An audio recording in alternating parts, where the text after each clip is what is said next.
Alors voilà, maintenant nous voyons que le repository local copie de travail de l'étudiant B, elle est vide. Elle est vide, mis à part le fichier, le dossier .git, qui est un dossier caché utilisé par Git pour gérer la base de données des versions, et un fichier .dsstore qui est spécifique à macOS X. Pour l'instant, nous n'avons pas de fichier HTML. Maintenant, ce qu'il faut faire, c'est d'ouvrir votre repository dans SourceTree et vous allez faire un pull. Dans le pull, on va choisir comme repository l'origine.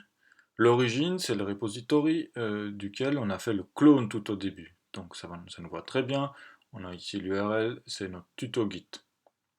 Ensuite, il faut spécifier la branche qu'il faut récupérer. Si vous ne voyez rien ici, faites un refresh.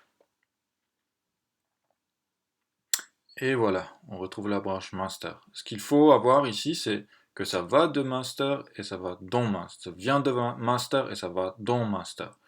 Ne vous préoccupez pas pour l'instant de la notion de branche. C'est une notion avancée que vous allez apprendre plus tard.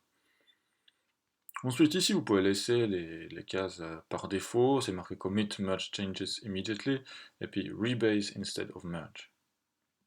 On fait OK. On se connecte à serveur.